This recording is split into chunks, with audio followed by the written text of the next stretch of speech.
નમસ્તે મિત્રો. આજે આપણે ધોરણ 8મો વિષય ઇંગ્લિશમાં યુનિટ 2 એટલે કે યુનિટ બીજો LMBB લર્ન મોર બી બ્રાઇટરનો આજે અભ્યાસ કરીશું. હવે LMBB એટલે શું? L એટલે લર્ન, M એટલે મોર, બી એટલે હું અને બ્રાઇટ બીજો બી એટલે બ્રાઇટર. આખું ટાઇટલનું ગુજરાતી કરીએ તો LMBB એટલે વધુ ભણો અને વધુ તેજસ્વી બનો. મીન્સ કે તમે તમારા જીવનમાં તમારી કારકિર્દી સારું ભણી સારી પ્રગતિ કરો અને સારું જીવનમાં તમે ઉચ્ચ સ્થાન પ્રાપ્ત કરો. સૌથી પહેલાં યુનિટ 2માં એક્ટિવિટી 1નો આપણે અભ્યાસ કરીશું. Activity 1, listen, recite and enjoy the poem. પહેલી આપણી પોએમ છે તો પોએમનો અભ્યાસ કરીશું. Van ever I C other taller દેન મી, એટલે કે જ્યારે હું આજુબાજુ જોઉં છું ત્યારે બધા લોકો મારા કરતાં ઊંચા છે. અહીંયા લેખક ઊંચાની સરખામણી એટલે એક વિદ્યાર્થીને બીજા વિદ્યાર્થી કરતાં આગળ વધુ અભ્યાસ કરે છે, એની કોમ્પિટિશનની વાત કરે છે કે જ્યારે હું મારા બીજા મિત્રોની સરખામણી કરું ત્યારે લોકો મારા કરતાં ખૂબ આગળ છે. I feel that I am small. હું વિચારું છું કે હું ખૂબ નાનો છું, મતલબ હું ખૂબ પાછળ છું, હું વીક છું. And I wish I were tall. અને હું ઈચ્છું છું કે હું પણ આગળ જાઉં, મતલબ હું ઊંચો થઉં એટલે આગળ પ્રગતિ કરું. When you are I see someone overtake me, જ્યારે હું મારી આજુબાજુ મારા મિત્રોને જોઉં છું તો ઘણા લોકો મને ઓવરટેક એટલે મારી પાછળથી આગળ વધી જાય છે. એટલે કે મતલબ એમનો રેન્ક 10મો હોય તો 10થી 5 આગળ રેન્ક 5મો, 5માંથી ત્રીજો, એમ મારી આગળ થઈ જાય છે. આઈ વિશ my legs wear longer.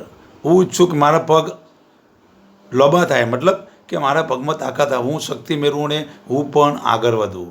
Two carry me faster, કે મને ઝડપથી દોરવા માટે. વેન એવર આઈ હિયર, જ્યારે હું સાંભળું છું, oh your friend is a such dear, અરે તમારા મિત્રો ખૂબ વાલા, ખૂબ પ્રિય છે.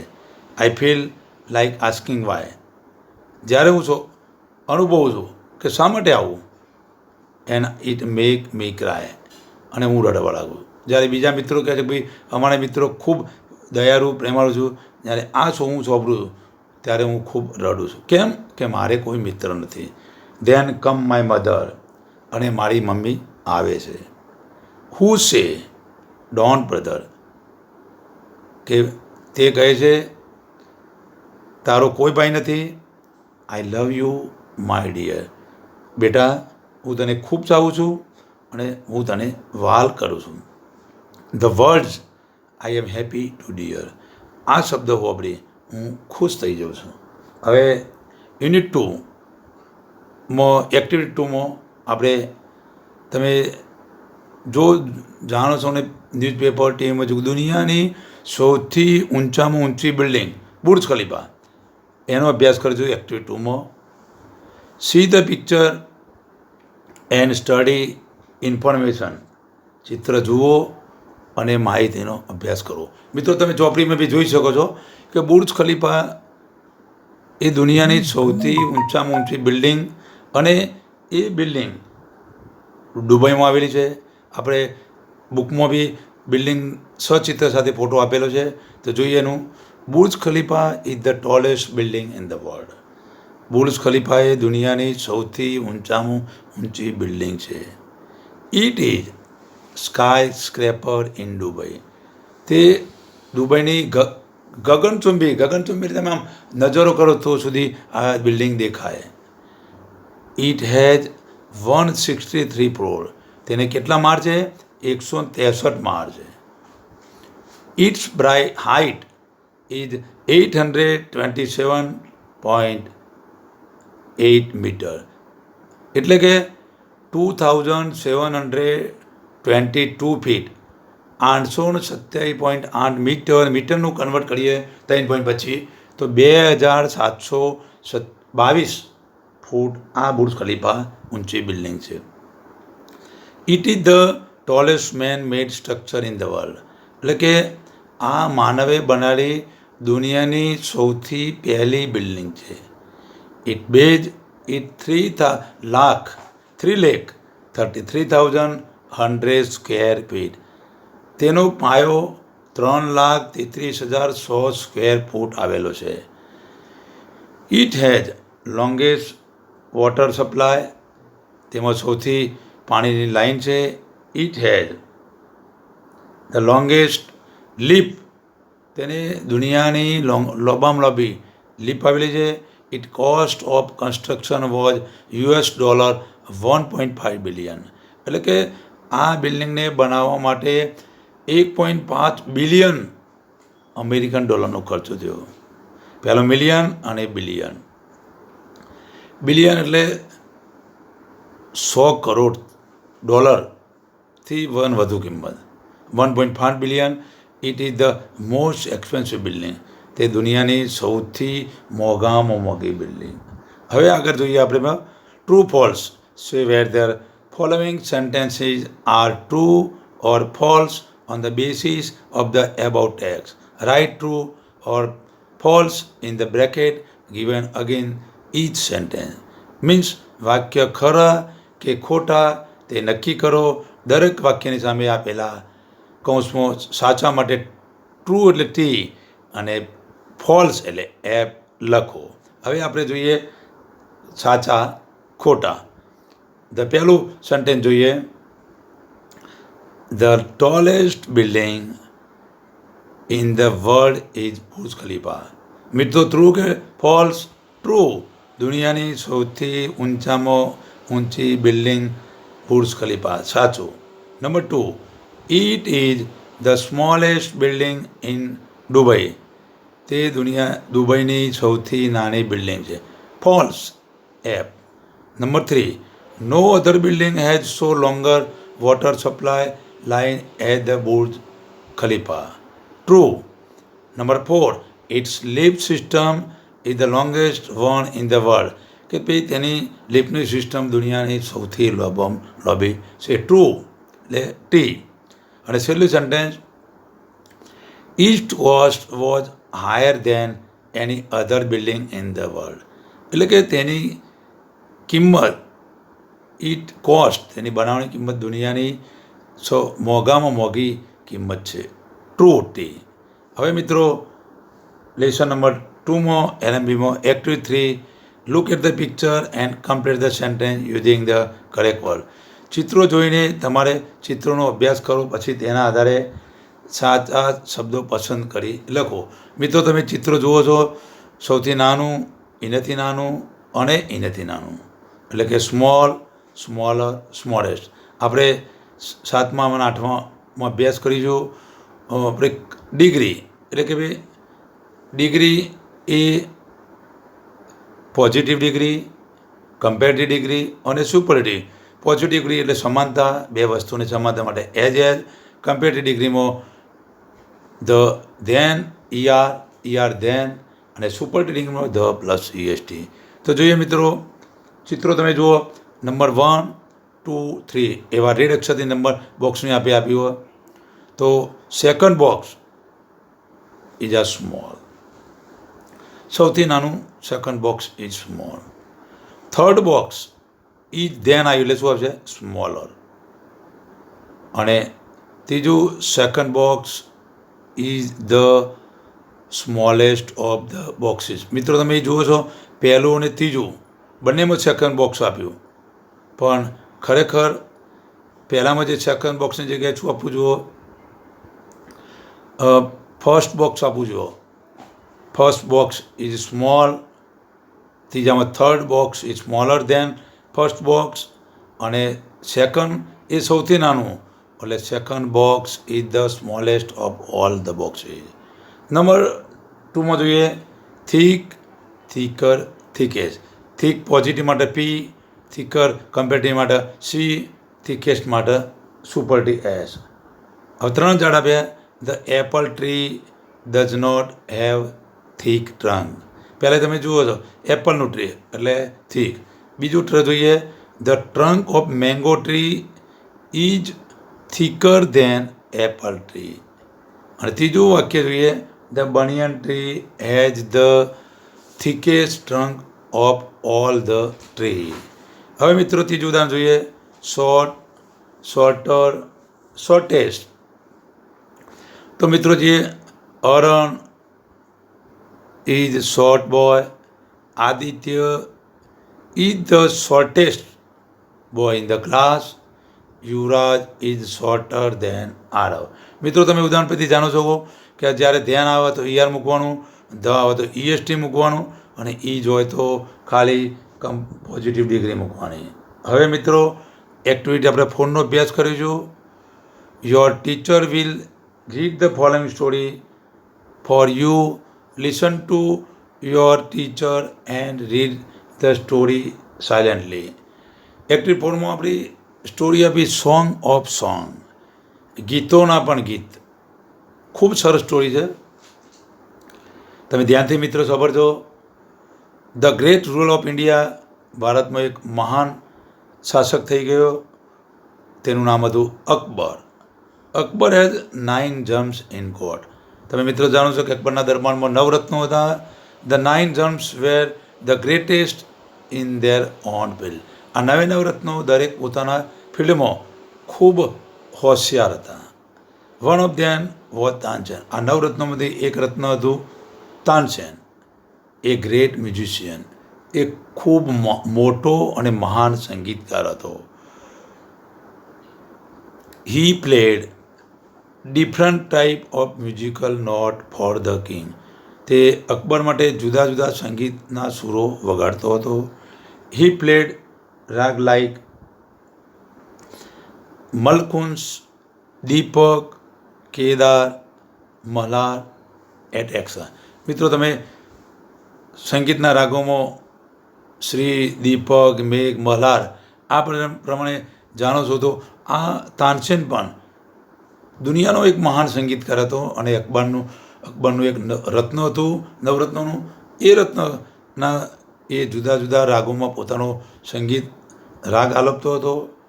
એ કયા કયા રાગમાં? એક મલકુંજ, દીપક, કેદાર, મલ્હાર એટેક્સા. તાનસેન મેડ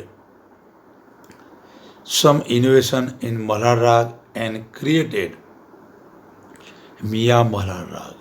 તાનસેને આ મલ્હાર રાગમાં ઇનોવેશન મતલબ એમાં સુધારા વધારા કરી પોતાની જાતે ડેવલપ કરી મિયા મલ્હાર રાગ બનાવ્યો હતો. Once evening the king was in his court. એક સોજે મહારાજા અકબર પોતાની કોર્ટમાં હતા. He said to Tansen. તેમણે તાનસેને કહ્યું, Ustadji, play something new on your tanpura and make us happy. Ustadji એટલે જેમ આપણે શિક્ષક હોય ને માસ્ટરજી કહીએ, એમ સંગીતમાં જે પાવર હોય એને શું કહેવાય? ઉસ્તાદજી, સંગીતકાર. તાનસેનજી, તમે આજે તાનપુરા એટલે આપણે જઈએ તાનપુરા એટલે જે તાનસેન પોતાના જે સંગીત આરોપતો મ્યુઝિક, જેમ વાયોલિન હોય, તબલા હોય, અને તાનપુરા એ આ રાગ ગાવાનું એક સંગીતનું સાધન હતું. એમાં તમે મને એક રાગ ગાઓ અને ખુશ કરો. કોણે કહ્યું? અકબર મહારાજાએ તાનસેનને કહ્યું. તાનસેન એગ્રી. તાનસેન સંમત થયા. હી ટુક હિઝ તાનપુરા. તેને પોતાનો તાનપુરા લીધો. હી સ્ટાર્ટેડ ધ રાગ દરબારી. તેને રાગ દરબારી ગાવાનું શરૂ કર્યું. The court became calm and quiet. આખો દરબાર એકદમ શાંત અને ગંભીર બની ગયો. People forget everything around them. લોકો પોતાની આજુબાજુ શું હતું એ પણ ભૂલી ગયા.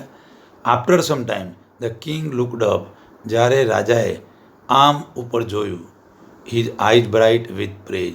તેની આંખો પણ ખૂબ આમ આનંદદાયક જોયથી ભરાઈ ગઈ. Wonderful he said. અકબર રાજાએ કહ્યું તાનસેને, અદ્ભુત, સુપર, ખૂબ, ખરેખર સરસ. I listen to you every day but this was the best. Akbar કહે, મહારાજા, કે હું દરરોજ તને સાંભળું છું, પણ આજે કંઈક બધા દિવસો કરતો કંઈક અલગ, ખૂબ very nice. Tansen bowed before the king. તાનસેને રાજાને અભિવાદન નમન કર્યા. I think you have the most wonderful voice in the world. હું વિચારું છું કે દુનિયાની સૌથી સારામાં સારો વોઇસ આ તારો છે. રાજાએ કહ્યું, well my lord, there is a someone who sing better than I, said Tansen with smile. ત્યારે તાનસેને કહ્યું કે દુનિયાના ઘણા બધા લોકો મારા કરતો પણ સારું ગાઈ શકે છે. તાનસેન કે રિયલી? Cried and displeasing. રાજા એકદમ મોટેથી બૂઓ પાડી અને રડવા લાગ્યો. Then I must have him sing in my court. તો ચોક્કસ તું મારા દરબારમાં લાવ. Can you arranging it? તેને તું વ્યવસ્થા કરીશ? આસ્ક દેંગે. રાજાએ કહ્યું. Tansen shook his head. Tansen એનું માથું હલાવ્યું. I am afraid he will not come to the court. Tansen માથું હલાવ્યું, ના, તે દરબારમાં આવી શકશે નહીં. વોટ? રાજાએ કહ્યું, વોટ? શા માટે? Even if he hear that the king himself request him. No, not even there. એટલે કે તેને હું અહીં સોંપડવા માટે રિક્વેસ્ટ કરી, પણ તાનસેને કહ્યું, નો, નોટ ઇવન ધેન. તેઓ અહીં આવી શકશે નહીં. Akbar was very eager to meet him. હવે રાજા મહારાજાને શું થયું? આ મહારાજા અકબરને એને સોંપડવા માટે આતુરતા થઈ. Very well Ustadji, said the king with smile. He look into Tansen eye. ખૂબ સરસ ઉસ્તાદજી, રાજાએ કહ્યું. તેને હાસ્ય સાથે તાનસેનની આંખોમાં જોયું. If he does not come here I shall go him myself. જો તે અહીં નહીં આવે તો હું મારી જાતે ત્યાં જઈશ. Will you make him to him? Ask the king. તું મને તેમની સાથે લઈ જઈશ? Yes, but you do not go there as the king. તાનસેને કહ્યું, તમને લઈ જઈશ, પણ તમે એક રાજા તરીકે ત્યાં નહીં જઈ શકો.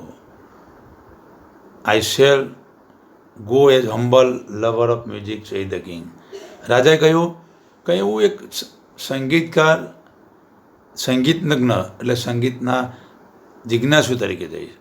તમે મિત્રો ચિત્રમાં જોઈ શકો છો કે તાનસેનના સંગીતના ગુરુ સંત હરિદાસ અને આ બાજુ એના રાજકીય ગુરુ અકબર, બંને આ બાજુ રાજકીય ગુરુ, આ બાજુના સંગીતના ગુરુ તાનસેન. ચિત્રમાં જોઈ શકો છો તાનસેન પોતાના ગુરુ સામે બેસીને તાનપુરા વગાડી રહ્યો. સંત હરિદાસ વોઝ ધ મેન. સંત હરિદાસ આમાંનો એક મહાન સંગીતકાર છે. તાનસેન ટોલ્ડ એબાઉટ હિમ. તાનસેને તેમના વિશે શું કહ્યું? હી વોઝ તાનસેન ગુરુ. તે તાનસેનના ગુરુ છે. હી લીવડ એ વેરી સિમ્પલ લાઈફ. તેઓ ખૂબ એક સાદાઈથી જીવે છે. He was devoted to music. તેમને સંગીત પ્રત્યે ખૂબ અનહદ પ્રેમ છે. એન્ડ લોર્ડ કૃષ્ણ અને ભગવાન Shri Krishna. He lived in Vrindavan in hut on the bank of river Yamuna. તેઓ યમુના નદીની કિનારે વૃંદાવનમાં એક નાના ઝૂંપડામાં રહે છે. His disciple were Baiju Bawra and Tansen. તેના શિષ્યો બૈજુ બાવરા અને તાનસેન છે. When Tansen and the king reach the place. જ્યારે તાનસેન અને રાજા આ યમુના નદીના કિનારે આ વૃંદાવન પહોંચ્યા હરિદાસની ઝૂંપડીમાં. સંત Haridas was busy with his daily routine. સંત હરિદાસ તેમના શું થયું? સવારના કાર્યમાં ખૂબ વ્યસ્ત હતા. He greeted both when they request him to the sing. તેમને આ સંત હરિદાસે બંને રાજા અને તાનસેનને સ્વાગત કર્યું અને તેઓએ આ હરિદાસને સંગીત ગાવાની રિક્વેસ્ટ કરી. હી સ્માઇલ એન્ડ સેડ, સંત હરિદાસે સ્માઇલ સાથે કહ્યું, આઈ એમ નોટ ગ્રેટ મ્યુઝિશિયન, હું કોઈ મહાન સંગીતકાર નથી. આઈ સિંગ એઝ યુ સિંગ, હું તો તમારી જેમ એક નાનો ગીતકાર છું. I left singing many day ago, હું ઘણા દિવસથી ગીત ગાયો નથી. સો આઈ કાન્ટ સિંગ પ્રોપરલી, મને બરાબર ગાતો આવડતું નથી. Tansen is favourite disciple could not persuade him to change his mind. Tansen એ આ સંત હરિદાસનો ખૂબ ફેવરાઇટ એટલે ખૂબ માણીતો પ્રિય શિષ્ય હતો. તે પોતાના ગુરુને સમજાવી શક્યો નહીં, એમનું જે માઇન્ડ ચેન્જ કરી શક્યું. તે જાણતો હતો કે મારા ગુરુ ગાઈ શકશે નહીં. However Tansen knew how to get round him. તાનસેનને ખ્યાલ હતો કે કેવી રીતે પોતાના ગુરુ ગાશે. He offer to sing before his guru, તેણે પોતાના ગુરુને ગાવાની વિનંતી કરી. Then Tansen sang, he made some mistake again and again. જ્યારે ગુરુએ તાનસેને કહ્યું કે તું ગા, એટલે તાનસેન ખ્યાલ આવ્યો હતો કે જો હું ગાઈશ તો મારા ગુરુ ગાશે નહીં. એટલે એને તાનપુરા હાથમાં લીધો અને તાનપુરા વગાડવાનું શરૂ કર્યું. પણ એને જાણી જોઈને ભૂલો પર ભૂલો કરતો રહ્યો. Some mistake again and again that not right note Tansen right guru. જ્યારે ભૂલો પર ભૂલો કરતો રહ્યો ત્યારે ગુરુ કહેવા લાગ્યા કે તાનસેન આ બરાબર નથી. What has happen to you, તને શું થઈ ગયું? ગુરુએ કહ્યું. Tansen pretend not to understand.